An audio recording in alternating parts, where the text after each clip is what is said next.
Welcome to the Life Tula podcast. I'm your host, Charity Marahomsar, a cancer survivor, coach, and an advocate for the stories that don't get enough spotlight. Today's episode is a hard one because it's real and because it speaks to something we don't talk about nearly enough: young adults getting cancer. Here's the truth: every year, more than 1.5 million people aged 15 to 39 years old are diagnosed with cancer worldwide. 1.5 million. That's referring to college students, young professionals, perhaps new parents, dreamers, and planners. Just getting started with life, and then everything stops. For many of them, the diagnosis doesn't just interrupt school or work, it crashes into identity, independence, body image, faith, and family. And when treatment ends, they don't get to bounce back that easily. They're often too young for the cancer support groups or too old for the pediatric care, and completely unseen by a world that expects them to be moving forward. Today's guest is one of them. She's 27, beautiful, brilliant, brave. And just as she was preparing for the bar, a dream she chased to help her mother and her sister, she was diagnosed with leukemia.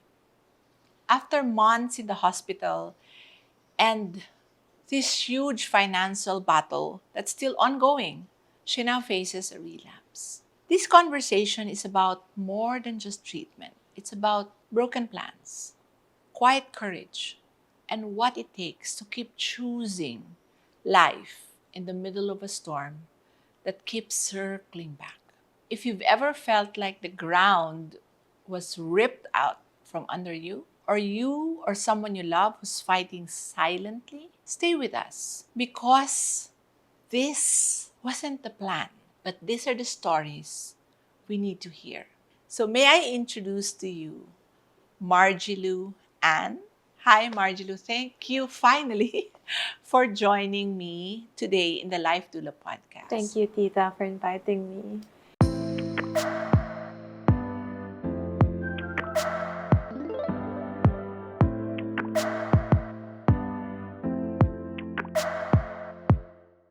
Let's start with what your life looked like before cancer stepped in. You were on a track preparing for a door that will open to your dreams of becoming a lawyer. Can you take us back to that season of your life? Before my cancer happened, Tita, I was just a typical woman and a typical law student studying uh, to become the lawyer that I always dream of. So back then, I only had one semester left before graduating law school. And then I had my menstruation. I was bleeding so hard. I thought it was just normal because, typical woman, like bleeding, nahihilo. Parang extended Opo, menstruation, yeah. no? And then I called my mom, tapos iba na po pala because I was bleeding so hard and then sobrang pale ko na and I needed much of blood na transfusion na po pala at that time. And at Wow. that time, in our province in Pangasinan, there's no hematology adult, only for pedia. Kids, yeah. Yeah. So the doctor said the pedia and hema po, you have to go to Manila to have your bone marrow to check if it's, because I'm seeing it's a, sign of leukemia. Cancer, Yeah. okay. So we went to Manila, to St. Luke's, despite of, financially, because my mom said na, ang pera nahanap ang buhay ng anak ko, hindi napapalitan. So, we went to Manila to have my bone marrow biopsy and then, ayun, I was positive that I have leukemia. So, And what type of leukemia do you have? I have acute myelogenous leukemia, AML. Apo. So yun, the first thing that I felt was, my how many days or long pa na mabubuhay ako. And then, paano po yung law school? Kasi one semester left. My mom and I really struggled so hard. My mom financially, me, ginagapan ko yung law school para matapos ko kasi it's so hard and despite na sobrang hirap, that's my dream for my mom. Tapos yun, and then I had cancer. So everything was stopped. Everything was paused. That was at the time when someone in my prayer community shared Margelou's story. She herself is a leukemia survivor. She and I were batchmates. She was going to the other St. Luke's for leukemia treatment. I was on the other St. Luke's for my own treatment.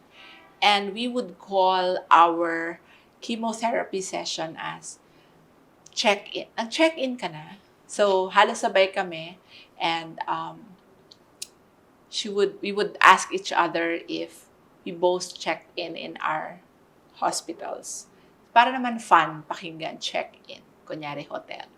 And then, at the time, we were both already working in the cancer community space. And she shared Margelou's story. And I reached out to her. She didn't know me. I remember your question on Facebook Messenger, and she said, "Why are you helping me? You don't know me." Yeah. And my answer to her at the time was, "Because you asked for help." So I started following her, checking on her, like we're old friends. And there were times when she would call me and she would just cry. This is the world that I think not a lot of people understand. And I'm sure, as most patients, we try to shield our family from the pains that we're going through. So the next best person to talk to are patients or survivors who's also undergone the same path. So Margelou, when everything paused, I wouldn't say stop kasi I still have this prayer that, life will go on for you in a much healthier atmosphere. When everything paused, what was the hardest thing that you had to part with? Yung parang you had to let go. I think the hardest thing to let go was yung old self ko na I was healthy. And I have to face it and accept it that I have cancer. And I have to deal with it. I have to live with it. And it's really hard because nung hindi pa po ako, wala pa po akong cancer, hindi ako takot lumabas. I can do anything that I want without, limitations. Pero po kasi ngayon, kahit na lalabas lang ako, there's a fear because, I might get infection and baka po yun yung reasons pa na lalo lumala yung cancer ko. And I think that's one of the things that the world does not understand. That when you go through cancer, you grieve. You grieve for the life before cancer. You grieve for the woman that you were before cancer. And it's so challenging for your age group kasi the age group for children, the medical support team is so fixed. Parang you have a pedia doctor, a pedia onco, and whatever is your cancer. For adults, meron kaming med onco, may hema onco. For their age, 15 to 39, this is the age group that they're very hybrid. Kumbaga, you have to find your own doctor. In Margelou's case, from Pangasinan at the time, and up to now, you don't have a hema onco. Right? Hema oncos are the oncologists, specialists to take care of cancer patients with leukemia. Right? So, cancer treatment isn't just painful, right? It's also very expensive. And to even use the word expensive is an understatement. What has the financial weight of this journey look like for you and your family? It's very heavy because I have only have a single mother. So growing up, it's always been my mom and my sister. So my mom is the one who's helping us. She also helps her siblings. So it's super financially draining. Pero sabi ko lang sa mami ko, laban lang. Kasi lumalaban ako. As much as I want to help her, I still need her help because yun nga, tita, I'm sick. And that's the only thing I can do for her is to fight for my life para makasama ko pa siya and my sister. And the other challenge, Margielou, no? Financial weight is so heavy.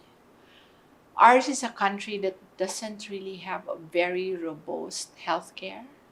If you don't have the means, you will have to fend for yourself Yes. on your own talaga. Here's a challenge. For people like Margielou, people will look at them and they will say, may cancer ka ba talaga? You don't look like you're sick, right? Because these are young, healthy-looking people. And a lot of times I've heard stories where even PWD IDs are not issued to people in this age group because they cannot believe that you have cancer. Have you heard about that experience from your other peers? Yes. Even at work. Even at work? Yes. Okay. Parang if they have cancer, parang they won't hire them because they have cancer. So that's discrimination because it's unfair. So, this is the lawyer in Margielou talking already. What went through in your mind when you found out you had relapse? And I know I'm at the front seat of your journey because you would tell me updates like, Tita, I think I'm going to go on a relapse. And then finally, relapse is a term that is used for leukemia patients, while for other cancer patients, when cancer comes back, it's called a recurrence. So it's the same. So when you heard you had a relapse, you stayed in the hospital how long for last year? 8 months. 8 months. And then you left the hospital. You even attended our anniversary here. And then when was the relapse diagnosed? I was having relapse last January of this year, 2025. And until now, What was your reaction when it happened? I was praying, asking God, Lord, hanggang kailan na lang ako? Because my mom, I am ready. But my mom, she's not ready. So, I am asking for time, a bit more time for her to be ready. But I don't want to go, Tita, of course, because I still have my dream. But that's the first one that I have experienced was, yun nga po, I was asking God kung hanggang kailan na lang ako for my mom. Pero aside from that, parang lalo ako naging strong na, oh no, cancer, hindi ako yung mawawala, ikaw yung mawawala. So, ayun, aside from that. I think, sabi ko sa inyo, ready ako. I think when you're put in a corner where you don't have a choice, you either fold or you focus. Yes. Right? Your response of, do I give in or I just, summon every strength that I have, every ounce of faith that I have, and I will fight. So that's what parang happened to you, that resolve. No? I noticed Margielou keeps referring to her mom because you're a family of three. Yes. 3 women, Yes. right? Mommy and you and your sister. My sister. Opo. So, many young adults say they were misdiagnosed or parang sometimes people don't really dig deep into what they're going through because a lot of doctors think, parang too young pa to be sick of cancer because cancer is known to be an illness for the old. No? So, did you experience anything like that or tuloy-tuloy naman yung diagnosis mo? Hindi naman po ako na misdiagnosed, Tita. Tuloy-tuloy naman po.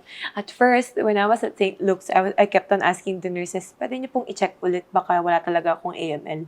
Baka nagkapalit-palit lang.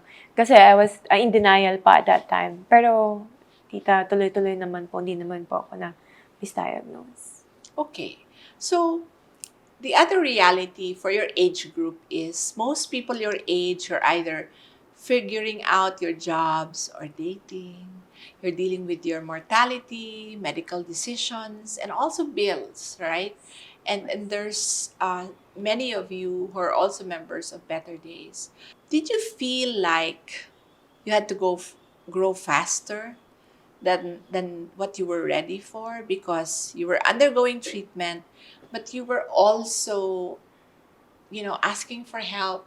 Like what you said, you Yes. tried to help your mom Yes. with the medical bills. In what aspects did you feel you had to grow faster? When it comes for raising my funds sa mga medical bills and buying medicine, because sometimes my mom, she's already tired and actually exhausted to the point na sometimes I don't want to tell her kung ano yung nafe-feel kong pain physically. Because isipin na naman po namin yung babayaran naman sa hospital kasi kalalabas ko lang. And yung burden kasi, tita, instead of I am helping her right now, I still need her help. Of course, lagi kong kailangan yung tulong ng nanay ko, pero yun nga, gusto ko siya din, maranasan din niya yung ginhawa, tita. Pero wala kasi nagkasakit ako. I had cancer and I have to deal with it. So, yun, tita, yung mga struggles ko din. It's really hard when you're undergoing the treatment yourself and you're also helping in the fundraising. I think that's the story of the lives of most cancer patients. We always hear this, Margelou, that cancer changes your body. It changes how you see yourself, Yes. right? And I remember our conversation one time in Facebook na parang you were telling me, parang I hardly recognize myself kasi you went through a phase din na you didn't have hair when you were undergoing chemo, right? And also like you worry about how others will think of you.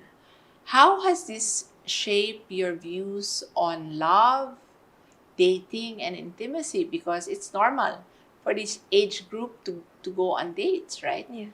Has it affected your confidence? At first, yes, it affected my confidence, most especially when I'm having my chemo. Because nangitim talaga ako, tita, and then kalbo. And then, para akong zombie talaga. So, at first, parang hindi kasi ako sanay. Parang nasanay po ako na nag-aayos. And then, during the chemotherapy, I was praying so hard. And then, eventually, I accepted it.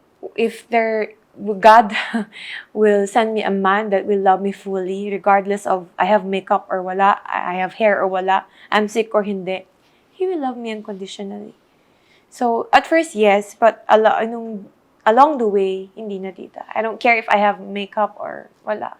Don't care, just, want to be happy. I mean, in the hierarchy of things, between your pain, your problems, the medical bills, I mean, how you look, parang it becomes now parang last priority. Yes. Pero ako hindi. Parang I always want to put on makeup. That's how I make myself feel good.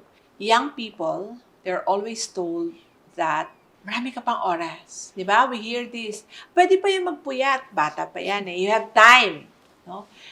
That they're just getting started. Like, di ba? Parang most of the comments that I would hear from the Kaya group is, I just started there. I'm about to get a job or apply for a job and then cancer happened. What happens when that illusion is shattered? Like you have time, bata ka pa, you have so much in your, the world is in your feet, parang ganyan. And when you realize now that time isn't guaranteed. Actually, tita, when I was diagnosed with cancer, there's so much noise that I hear. Like, kung mamamatay ka na ba, kung hanggang kailan ka na lang, marami ka pang time, gagaling ka. Ang ginagawa ko na lang, tita, was to pray. And I don't want to listen to those voices with people around. It's just me and God. Kasi even if I wanted to live, if that's not the will of the Lord, wala po akong magagawa. What if yung will naman ni Lord is pagalingin ako, do miracles in my life? So with the time na hindi guaranteed, tita, or guaranteed, I just want to make the most out of it. Kasi si Lord lang po talaga yung nakakaalam. Not the doctors, not the medicines itself, but it's only the Lord. So yung prayer ko, taimtim na hindi alam na mami ko or anyone else, just me and the Lord. Hindi na ako nakikinig sa noises na, you have time, bata ka pa. No. It's me and the Lord. Kung anong will niya, yun yung mangyayari. I always say that cancer is a season of your life where the Lord has your full attention. Diba? Wala kang iniisip ng iba eh. And, it's not like the Lord is the last resort, but that's really the time. I always say this, that I heard Him the clearest when I was undergoing stage 4 cancer, when I didn't know if I was gonna live or die. and there's no guarantee when my treatment will end, parang that's when I started hearing his voice, right? Like telling me, don't worry, you know, there will be an answer, pero mag-antay ka. Yun ang pinakamahirap is Actually, the waiting time, right? And here's the other challenge for your age group.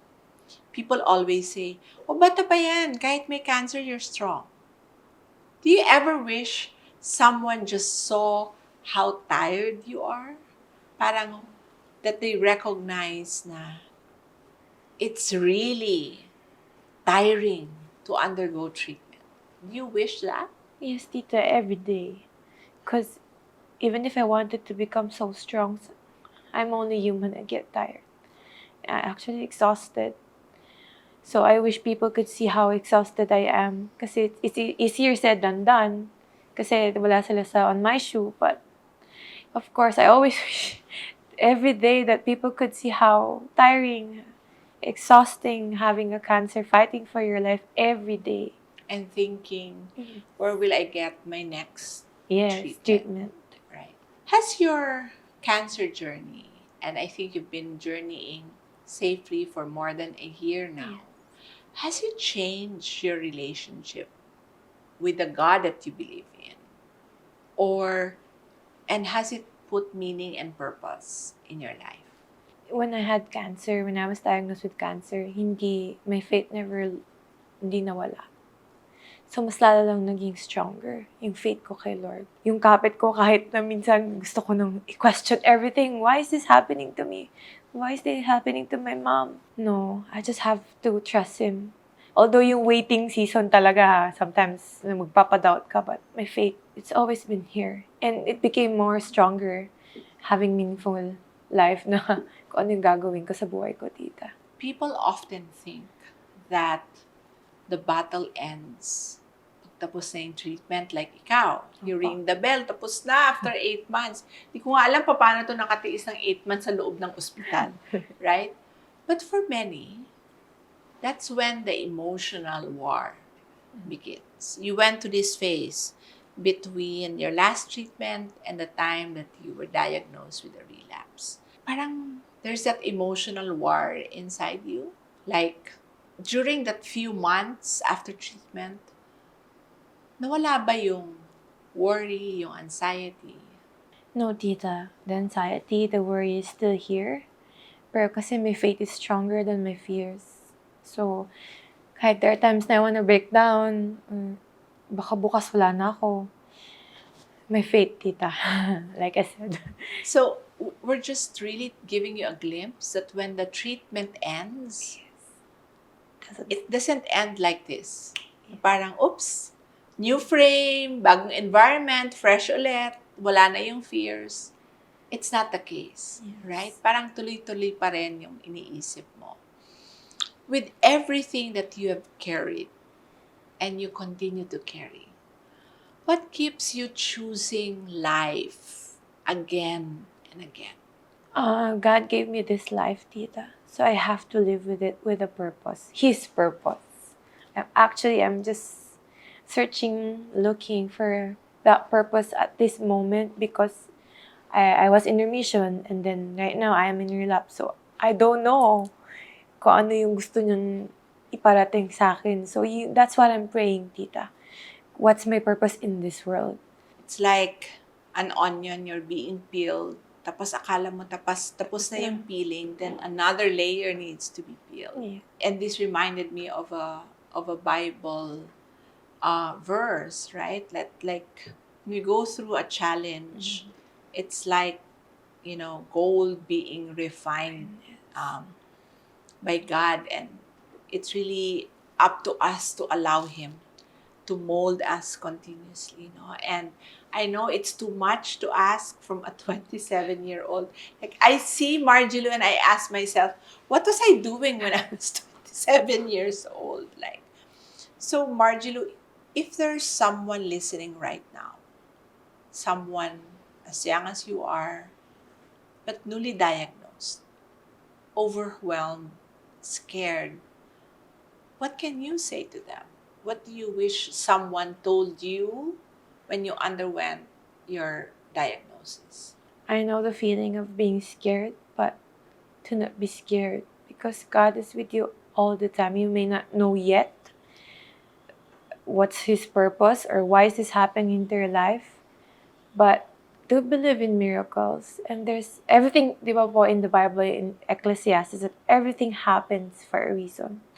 So do not be scared because God is there and your loved ones is there. Your parents, your sister, siblings, your family, your friends. It keeps you, to live pa, to give you more strength pa para lumaban. So do not be scared kasi yun nga po, may plano ang Diyos eh. Hindi mo man alam ngayon, but someday, He will. You just have to trust Him. Kahit sobrang pain, kahit sobrang hirap. Kasi yung buhay natin, I believe, it's just a borrowed from Him. So, siya lang din yung nakakaalam ko ano yung mangyayari. So much wisdom from a 27-year-old. Margielou, I know it's hard. I know it's hard to see beyond today or tomorrow. I know the feeling of I don't see my future. But if I can just indulge you, cancer is gone. God gave you the gift of miracle. What does your life look like after everything has been healed? What is Margielou doing? I will give back to those people that have helped me first. And I will share everything that I have experienced and will help those people also who has experiencing what I have experienced. Because it's really hard, tita. It's really hard. Sometimes I just risk kunin na lang ako eh. Para wala nang gastos yung nanay ko. Para matapos na yung paghihirap. Pero hindi eh. Kailangan ko lumaban. Lalaban ako. So kung yun nga, the answer to your question, tita, is yun, I will give back. I will help. And, just like you, I will share all the blessings. Yun nga po, I've read, blessed to be a blessing. I was looking for somewhere in your answer. I'm gonna go back to law school. Oh, take aside my from bar. that, tita, lawyer na ako nun at that time. I'm claiming it. It's good though that the first thing you said was, I want to give back. I want to, going through cancer journey humbles you. Yes. It makes you realize what's really important, right? Parang, it just realigns everything. Parang, ang dami mong gustong gawin, but when you're sick, you only have one problem. And that's the first thing you have to work on. The Yes. only thing you have to work on. And I think what you're saying is you want to be able to help Yes. and to bless other people, like other people bless you. Yes. Margielou, I know that we're still in the middle of the fight, and I know that we continue to raise funds Yes. without giving your bank account. Can you just ask our audience how they can reach out to you if they want to help you? I have my Facebook. My name is Margielou Ann. You can message me there, and I posted a fundraising. It's on public. You can share it, you can like it, you can see it there. And if you want to donate, my bank details are already there, and you can send me a private message through my Facebook account. I hope Margielou's story continues to touch you, and if you are looking for an opportunity to give back and to make someone's life a little bit easier, I always say we cannot help everyone, but we can help someone. So I encourage you to please follow Margielou Ann at Facebook. Thank you so much, Margielou, for being with me here. And I know your mom is watching. Tita, thank you for accompanying Margielou all the way from Pangasinan to here, and for all the unsung heroes of our lives, the mothers that take care of their children, even when they're also going through their own challenges. Tita, again, thank you for supporting Margielou to be with us today at the podcast. Thank Thank you you also, so tita. much. Today we sat with the raw truth of what it means to be young and living with cancer, not as a plot twist, but as a new reality. We talked about the grief of plans interrupted, the pressure to be strong, the silent sacrifices that many young cancer warriors carry without complaint. And we also honored the fight to keep choosing life, even when everything hurts and nothing makes sense. If you're listening to this and you're in your 20s or 30s, I want to say this gently but truthfully. Cancer is no longer a disease of the old. But that doesn't mean we're powerless. Here are three ways young adults can begin to reduce the risk of cancer. Number one, know your family history and get screened early. Don't wait until your 40s. If there's a history of cancer, talk to your doctor about early screening and genetic counseling. Number two, reduce daily inflammation. Eat more whole foods. Avoid ultra processed food. I don't even want to say the word limit. Avoid. Avoid red meat and how it's cooked. Move your body. Prioritize sleep. Sleep is not a credit card. If you miss 2 hours of sleep today, you cannot sleep 2 more hours tomorrow. It doesn't work that way. Sleep really well, manage your stress. All of these small habits stack up in a big way can really help you reduce your risk for cancer. And the third, avoid toxic exposure where you can. That includes smoking, vaping, excessive consumption of alcohol, and even environmental toxins in skincare and personal products, cleaning products, and even in food packaging. Small swaps matter, like instead of drinking from a plastic bottle, buy a tumbler that's not plastic, right?